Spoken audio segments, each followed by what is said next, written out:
ورحمۃ اللہ وبرکاتہ۔ الحمد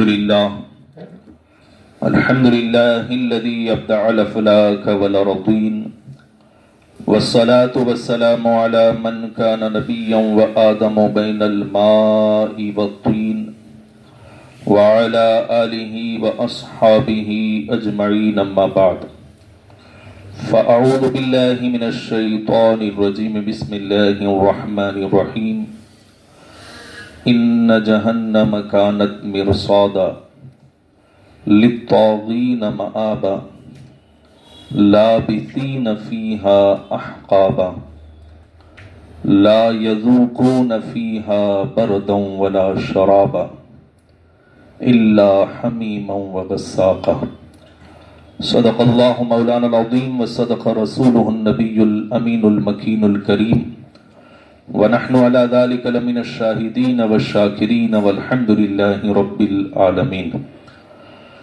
آئیے سب سے پہلے ہم سب مل کر اپنے آقا و مولا تاجدار مدینہ، سرور قلب و سینہ، سرور کائنات، فخر موجودات، سیدنا احمد مجتبیٰ محمد مصطفیٰ صلی اللہ تعالی علیہ وسلم کی بارگاہ بے کس پناہ میں درود و سلام کا قیمتی ہار پیش کریں اور پڑھیں اللہم صلی علی سیدنا و مولانا محمد معدن الجود والکرم و آلہ وبارک وسلم۔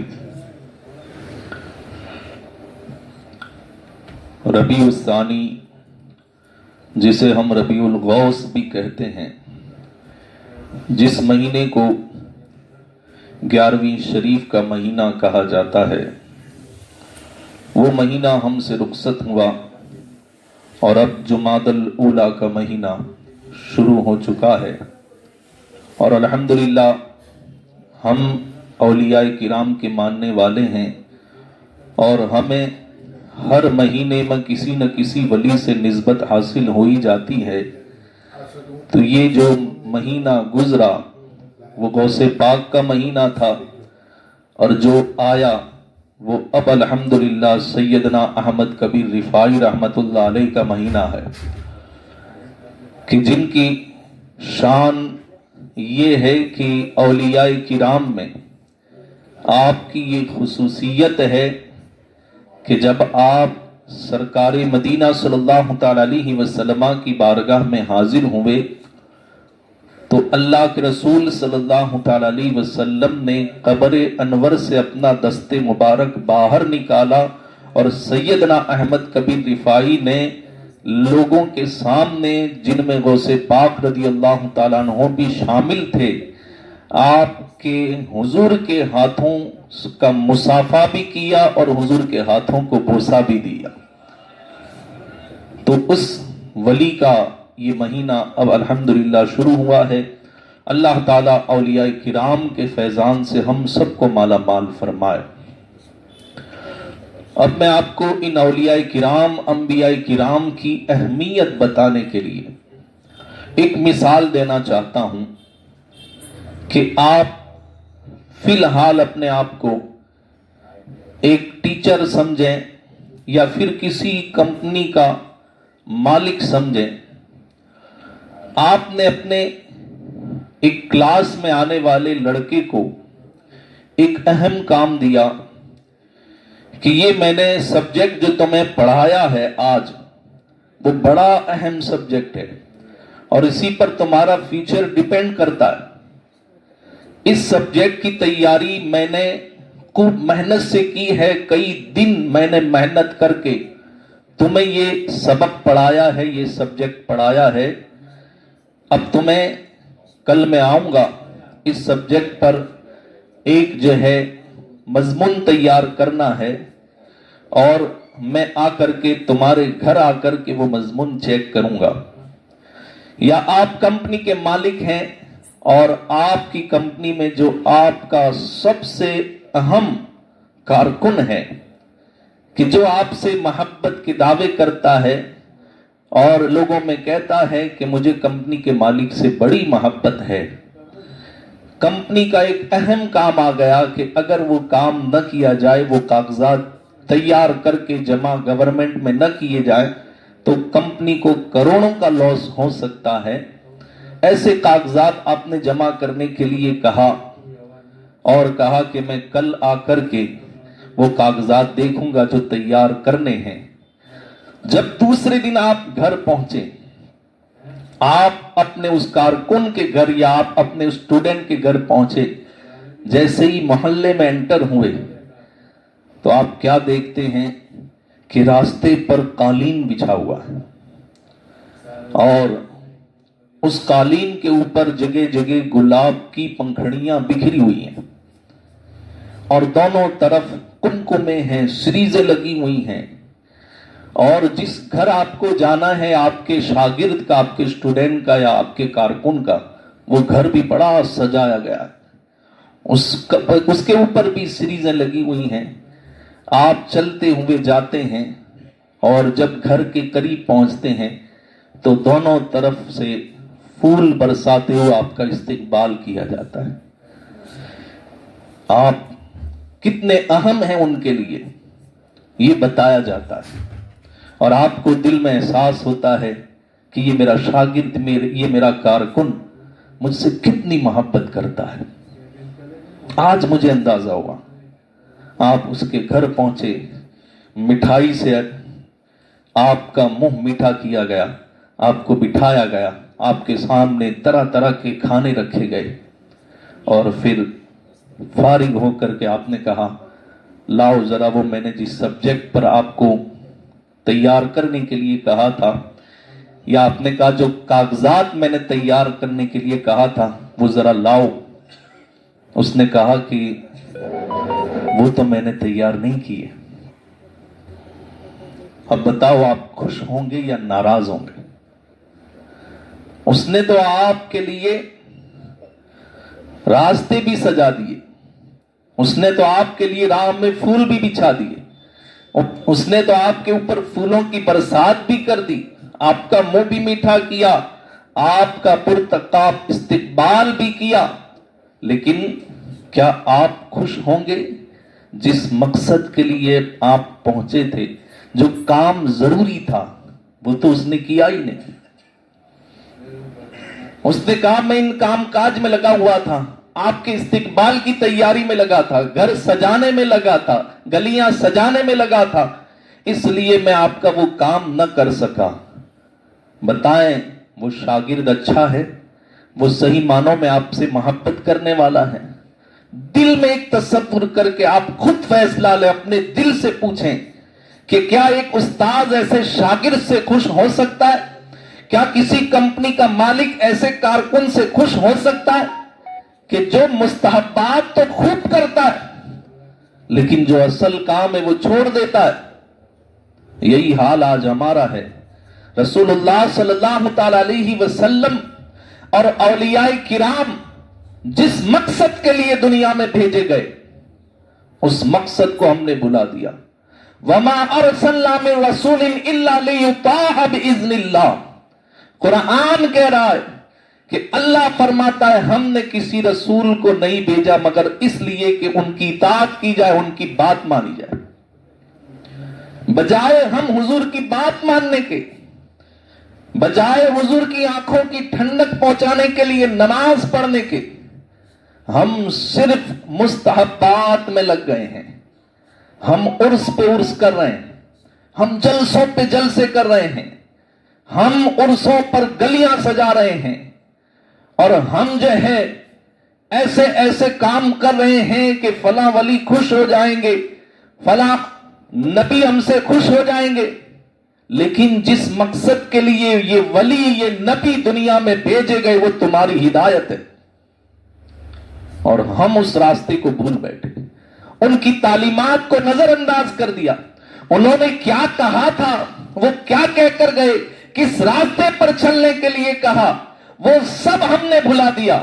بس ہمیں تو گلیاں سجانے سے مقصد ہے، ہمیں تو راستے سجانے سے مقصد ہے، ہمیں تو نیازیں کھانے سے مقصد ہے۔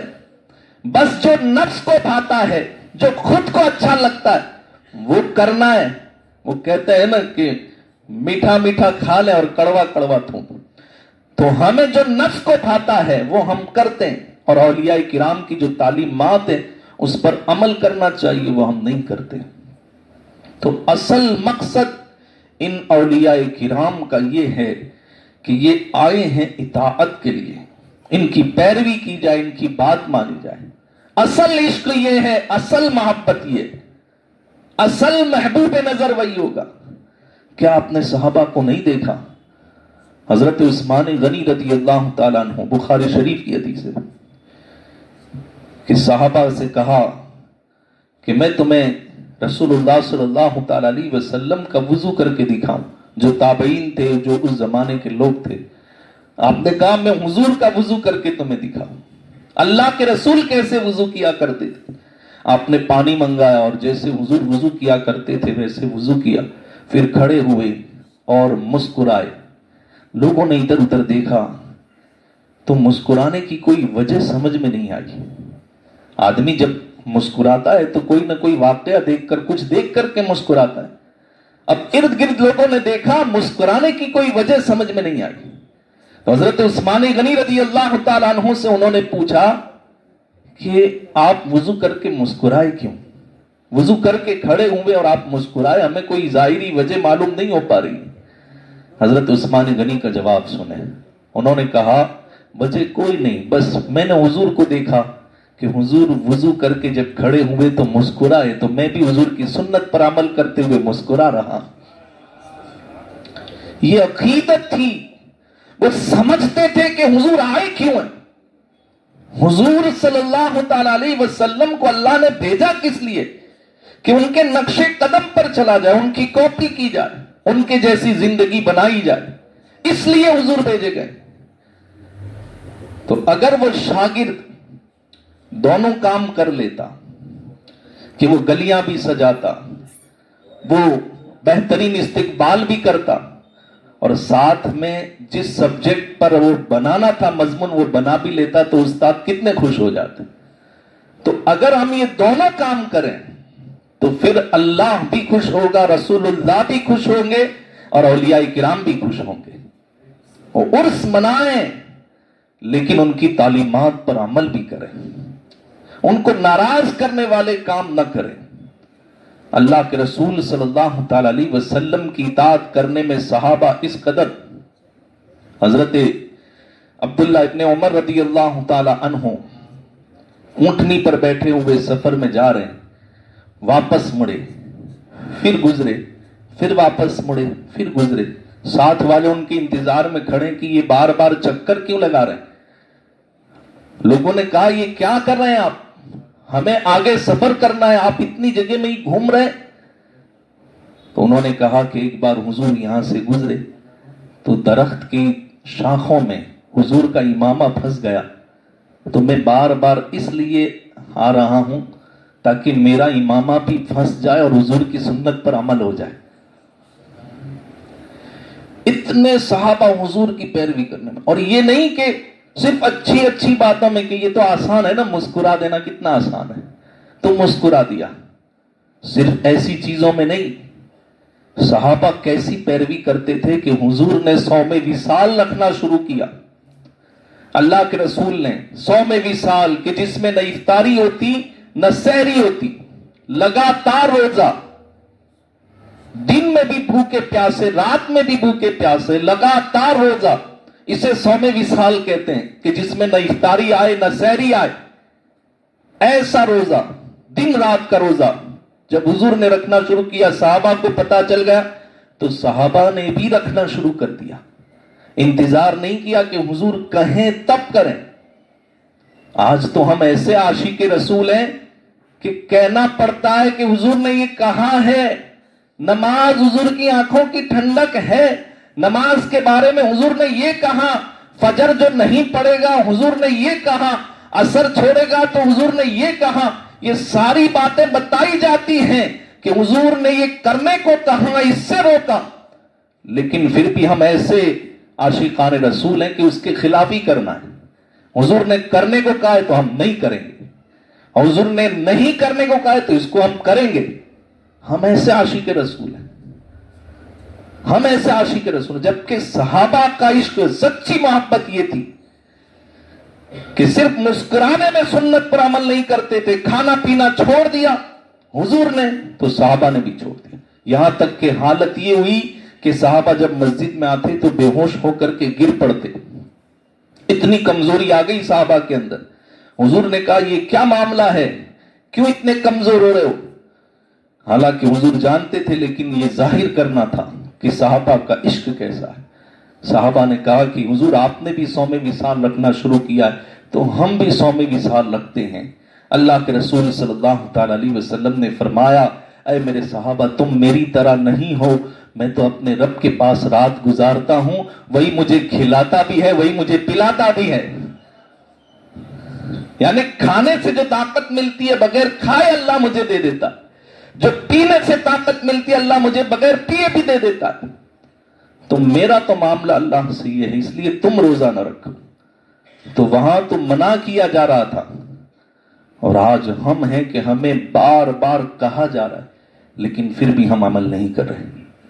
یہ کس چیز کی نشانی ہے کہ بار بار کہا جائے، بار بار آیتیں پڑھ کے سنائی جائے، بار بار حدیثیں پڑھ کے سنایا جائے، بار بار مثالیں دے کر کے سمجھایا جائے، لیکن پھر بھی اثر نہ ہو۔ جن کو اثر ہوتا ہے الحمدللہ، لیکن اگر اثر نہیں ہوتا تو قرآن سنیں۔ اللہ فرماتا ہے وَلَقَدْ ذَرَأْنَا لِجَهَنَّمَ كَثِيرًا مِنَ الْجِنِّ وَالْإِنسِ، ہم نے انسان اور جناتوں میں کچھ لوگوں کو جہنم کے لیے چن لیا۔ کچھ لوگ نہیں، کثیرم، زیادہ لوگوں کو، بہت سے جناتوں اور انسانوں کو ہم نے جہنم کے لیے چن لیا۔ کیسے لوگوں کو جہنم کے لیے چنا گیا ہے؟ ان کی 3 صفتیں اللہ نے قرآن میں بیان فرمائی۔ اللہ فرماتا ہے لہم قلوب لا یفقہون بہا، ان کے دل ہیں لیکن سمجھتے نہیں۔ وَلَهُمْ أَعْيُنٌ لَا يُبْصِرُونَ بِهَا، ان کی آنکھیں ہیں لیکن دیکھتی نہیں۔ وَلَهُمْ آذَانٌ لَا يَسْمَعُونَ بِهَا، اور ان کے پاس کان ہیں لیکن وہ سنتے نہیں۔ اب ظاہر سی بات ہے، دل ہے تو سمجھے گا تو صحیح، آنکھ ہے تو دیکھے گی صحیح، کان ہے تو سنیں گے تو صحیح۔ یہاں مراد یہ ہے کہ انہیں قرآن سنایا جاتا ہے لیکن وہ سمجھتے نہیں۔ قرآن انہیں سمجھایا جاتا ہے، سمجھتے نہیں۔ حدیثیں بتائی جاتی ہیں، وہ انہیں سنتے نہیں، اور ان کی آنکھوں کے سامنے واقعات پیش آتے ہیں لیکن وہ نظر انداز کر دیتے ہیں۔ قوم کس راہ پر چل پڑی ہے، قوم مسلم کو کتنا ستایا جا رہا ہے، ان کی ملکتوں پر قبضے کیے جا رہے ہیں، ان کے معاش کو، ان کے ذریعے معاش کو، ان کی تجارتوں کو ختم کیا جا رہا ہے، ہر طرح سے انہیں پسپائی کی طرف لے جایا جا رہا ہے، لیکن پھر بھی مسلمان آنکھ سے دیکھتے ہیں، عبرت نہیں لیتے کہ یہ سب کچھ بدل سکتی ہے تو ایک ذات ہے، وہ اللہ کی ذات ہے، لیکن ہم اس کی طرف رجوع نہیں ہو رہے، ہم اللہ کی طرف نہیں آ رہے۔ اللہ فرماتا ہے دل ہے سمجھتے نہیں، کان ہے سنتے نہیں، آنکھیں ہیں دیکھتے نہیں، اولئک کالانعام، ایسے لوگ جانوروں کی طرح ہیں، بل ہم اضل، اللہ فرماتا ہے بلکہ جانوروں سے بھی بدتر، وَأُولَئِكَ هُمُ الْغَافِلُونَ، اور یہی لوگ غفلت کی نیند میں پڑے ہوئے ہیں، اللہ سے غافل ہے، رب سے غافل ہے۔ کس رب سے غافل ہے؟ آج ہمارے لیے کون سی چیزیں اہم ہیں؟ ہم جو ہے دوستوں کے لیے وقت نکالتے ہیں، ہم موبائل کے لیے وقت نکالتے ہیں، ہم کرکٹ کے لیے وقت نکالتے ہیں، ہم اپنے کھان پان کے لیے وقت نکالتے ہیں، ہمارے پاس وقت نہیں ہوتا تو صرف اللہ کو دینے کے لیے۔ جس رب نے اتنے پیارے دوست دیے، دوست کے لیے وقت ہے، اللہ کے لیے وقت نہیں۔ جس رب نے تمہیں کھانا کھانے کی صلاحیت دی کہ اگر اللہ بیماریوں میں مبتلا کر دیتا تم ذائقے دار کھانے بھی نہ کھا سکتے، ہمارے پاس کھانے کے لیے کافی وقت ہے لیکن اللہ کے لیے مسجد میں آنے کے لیے وقت نہیں ہے۔ ہمارے پاس ماں بہنوں کے لیے وقت ہے، ہمارے پاس اپنے بھائیوں کے لیے وقت ہے، لیکن جس رب نے وہ ماں باپ دیے، وہ بھائی بہن دیے، اس رب کے لیے ہمارے پاس ٹائم ہی نہیں۔ ہمارے پاس خود کے لیے بڑا وقت ہے، خود کو سجانے کے لیے، خود کو سنوارنے کے لیے، اپنی ہیلتھ سنبھالنے کے لیے ہم پورا وقت اس میں لگاتے ہیں، لیکن جس رب نے ہمیں یہ وجود عطا فرمایا اس رب کے لیے ہمارے پاس ٹائم نہیں۔ اللہ فرماتا ہے یہ غافل ہیں، غفلت میں ہیں، تو یہ غفلت ہمیں کہاں لے جائے گی؟ دیکھیں، دو راستے ہیں۔ اللہ تبارک و تعالیٰ نے فرمایا لَأَمْلَأَنَّ جَهَنَّمَ مِنْكَ وَمِمَّنْ تَبِعَكَ مِنْهُمْ أَجْمَعِينَ۔ اللہ فرماتا ہے شیطان سے کہ اے شیطان، میں جہنم کو بھروں گا تجھ سے اور جو تیری پیروی کریں گے ان سب سے، میں جہنم کو بھرنے والا ہوں۔ اللہ نے جہنم کو بھرنے کا قرآن میں ذکر کیا ہے، جنت بھرنے کا ذکر قرآن میں کہیں نہیں ہے۔ اللہ نے قرآن میں یہ تو کہا ان جہنم کانت مرصادا، کہ جہنم تاک میں لگی ہوئی ہے، منتظر ہے۔ جیسے ایک شکاری شیر یا کوئی بھی شکاری جانور اپنے شکار کو شکار کرنے کے لیے تاک میں لگا رہتا ہے، انتظار میں رہتا ہے کہ آئے اور میں اسے کھا لوں، یہ جہنم بھی تاک میں ہے، منتظر ہے۔ جنت کے لیے اللہ نے کہیں نہیں کہا۔ تو جہنم کو بھرنے کا حکم اللہ نے دیا، کس سے؟ میں نے 3 نشانیاں بتائی، اور دوسری جگہ اللہ نے فرمایا شیطان تجھ سے اور تیری پیروی کرنے والوں سے۔ اور جنت کن کے لیے ہے؟ جو حضور کی اطاعت کرنے والے، یعنی جہنم میں شیطان ہوگا اور شیطان کی پیروی کرنے والے ہوں گے، اور جنت میں رسول ہوں گے اور رسول کی پیروی کرنے والے ہوں گے۔ یہ 2 راستے ہمارے سامنے ہیں۔ اب اختیار ہمیں ہے کہ ہم کون سا راستہ چنتے ہیں۔ تو اللہ تبارک و تعالیٰ نے قرآن میں یہ کہا ان جہنم کانت مرصادا، کہ بے شک جہنم تاک میں ہے۔ یہ کس کا گھر ہے؟ للطاغین مآبا، یہ ٹھکانہ ہے سرکشی کرنے والوں کا۔ سرکشی کرنے والے کس کو کہتے ہیں؟ تغوا کسے کہتے ہیں؟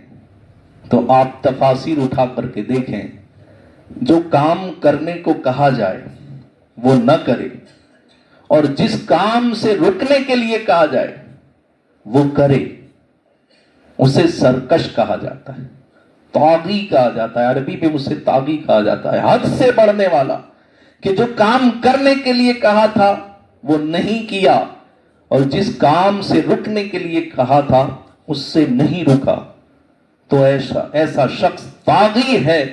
للطاغین مآبا، اللہ فرماتا ہے جہنم یہ ایسے لوگوں کے لیے، سرکشوں کے لیے۔ لابثین فیہا احقابا، اور اس جہنم میں ہمیشہ ہمیشہ رہنا۔ احقابا کا معنی ہوتا ہے صدیوں، یعنی ایسا نہیں کہ 2 سال 3 4 5 سال، صدیوں۔ صدی 100 سال کو صدی کہتے ہیں، 100 سال کو، تو 100 سال بھی نہیں کہا گیا، صدیوں، یعنی کئی 100 سال جہنم میں رہنا ہے۔ لابثین فیہا احقابا لا یذوقون فیہا بردا ولا شرابا، اللہ فرماتا ہے کہ اس جہنم کے اندر نہ انہیں ٹھنڈی کوئی چیز ملے گی اور نہ انہیں پینے کو پانی ملے گا، الا حمیما وغساقا۔ میں یہ تلاوت نماز میں بھی کرتا ہوں، تو جمعہ میں اسی لیے ان آیتوں کا ترجمہ آپ کو بتا دیتا ہوں کہ جب آپ نماز میں اب یہ آیتیں سنیں تو آپ کے دل میں احساس ہو کہ قرآن ہم سے کیا کہہ رہا ہے۔ الا حمیما وغساقا، جہنم کے اندر نہ ٹھنڈ ہے نہ پانی پینے کو ہے۔ اللہ فرماتا الا حمیم وغساقا، حمیم ملے گا اور غساق ملے گا جہنم میں۔ یہ حمیم کیا ہے؟ کھولتا ہوا پانی، ابلتا ہوا پانی، کہ جب وہ اسے پیے گا تو سارا گوشت لے کر کے اندر جائے گا اور پیچھے کے راستے سے وہ نکل جائے گا. وہ اس طرح گرم پانی ہوگا. اور غصہ کا کسے کہتے ہیں؟ جہنمیوں کا پیپ اور خون. اور وہ بھی ایسا ہی نہیں ٹھنڈا نہیں، وہ بھی گرم. جہنمیوں کا جو خون اور پیپ ہوگا وہ بھی اتنا ہی گرم ہوگا. وہ پینے کے لیے اہل جہنم کو دیا جائے گا. جزاء وفاقا. اللہ فرماتا یہ کیوں؟ جیسے کو تیسا. دنیا میں خدا کو بھول گیا تو اب یہ جہنم میں پکارتا رہے گا لیکن خدا اس کی نہیں سنے گا. ہزار سال تک یہ اللہ کو پکارتے رہیں گے لیکن اللہ نہیں سنے گا. آج موقع ہے، ایک بار پکار لو. وہ اللہ کے ولی کا واقعہ ہے نا کہ بازار میں کھڑے ہوئے رو رہے تھے. کسی نے کہا آپ کیوں رو رہے ہیں؟ کہا اللہ اور بندوں کے درمیان صلح کروانا چاہتا ہوں. کہا کیا ہوا؟ کہا بندے مانتے ہی نہیں ہیں. بندے مانتے ہی نہیں ہیں. اتنا سمجھا رہا ہوں لیکن بندے مانتے ہی نہیں ہیں. کچھ دن کے بعد پھر انہی کو قبرستان میں روتے ہوئے دیکھا. کہا آج کیوں رو رہے ہو؟ کہا وہی اللہ اور بندوں کے درمیان صلح کروانا چاہتا ہوں. کہا کیا آج بھی بندے نہیں مان رہے؟ کہا نہیں، آج یہ بندے جو قبر میں تم ماننے کے لیے تیار ہے، اب اللہ نہیں مان رہا. آج وقت ہے ہمارے پاس کہ ہم رسول اللہ کی اطاعت کر لیں اور اللہ کی طرف آ جائیں. انشاءاللہ ہماری ہر مشکل آسان ہو جائے گی کیونکہ حالات بدلنا اللہ کے دستے قدرت میں ہے. اللہ تعالیٰ مجھے اور آپ سب کو اولیاء کرام سے، انبیاء کرام سے سچی پکی محبت عطا فرمائے اور ان کی تعلیمات پر عمل کرنے کی بھی اللہ توفیق عطا فرمائے. تاریخ 1/11 یعنی